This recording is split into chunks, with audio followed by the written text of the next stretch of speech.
Hindi shorthand की practice dictation 90 शब्द प्रति मिनट गति से डिक्टेशन 5 सेकंड में शुरू होगी। स्टार्ट। महोदय, इस्पात कारखाना लगाने में कुछ वर्ष लगते हैं। इस्पात कारखाने को चलाने वाले धातु विज्ञानी को प्रशिक्षित करने में उससे 2 गुना समय लगता है। परमाणु रिएक्टर को तैयार करने में जितना समय लगता है उससे 5 गुना समय एक सक्षम परमाणु वैज्ञानिक को प्रशिक्षित करने में लगता है।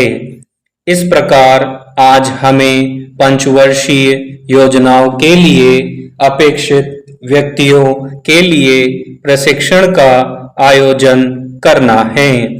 हम इसमें देर नहीं कर सकते, वरना हमारी योजनागत और औद्योगिक उन्नति अपने आप रुक जाएगी।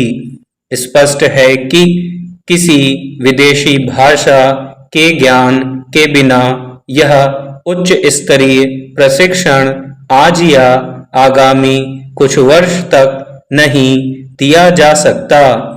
हिंदी या दूसरी प्रादेशिक भाषाओं में प्रारंभिक वैज्ञानिक और शिल्प विज्ञानी प्रशिक्षण देना संभव है और वास्तव में वांछनीय भी। हम कुछ पाठ्यपुस्तकों का अनुवाद कर सकते हैं, जैसे कि वस्तुतः हमने किया है। हम हिंदी में अपने पारिभाषिक शब्द बना सकते हैं, जो हम कर रहे हैं, लेकिन पुस्तकों का अनुवाद करके या शब्दावली बनाकर हम उस विशाल और जटिल विचारधारा को प्रस्तुत नहीं कर सकते जो इस तकनीकी और औद्योगिक युग के पीछे है। आज शिल्प विज्ञान में इतनी शीघ्रता से परिवर्तन हो रहे हैं कि जो पुस्तकें प्रकाशित हो रही हैं वे भी शीघ्र ही पुरानी पड़ जाती है। प्रत्येक वैज्ञानिक को बहुत सी वैज्ञानिक और तकनीकी पत्रिकाएं पढ़कर, जो कई भाषाओं में होती हैं, अद्यतन जानकारी से परिचित रहना पड़ता है। इसी और अन्य कारणों से द्वितीय भाषा के रूप में अंग्रेजी का पर्याप्त शिक्षण जारी रखना मुझे आवश्यक लगता है।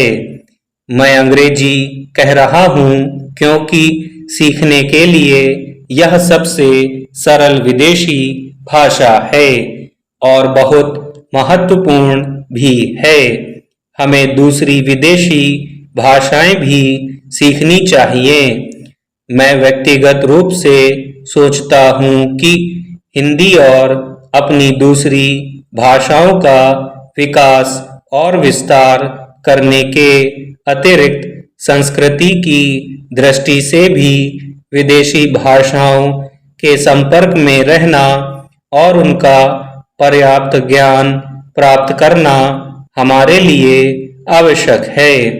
केवल इसी प्रकार हम संसार के विभिन्न भागों की विचारधारा से परिचित हो सकते हैं। इससे हिंदी समृद्ध होगी और धीरे धीरे नए चिंतन का माध्यम बनेगी, जो संभवतः हिंदी के माध्यम से ही दूसरे देशों को जाएगा। मुझे संदेह है कि हमारे बहुत से लोगों को इस संसार की जिसमें हम रहते हैं बहुत कम जानकारी है। यह संसार स्वचालित यंत्रों और परमाणु ऊर्जा का है। हम एक क्रांतिकारी युग में रह रहे हैं और हमें केवल उच्च स्तर प्राप्त करने के लिए ही नहीं, बल्कि देश के अस्तित्व के लिए भी संघर्ष का सामना करना है।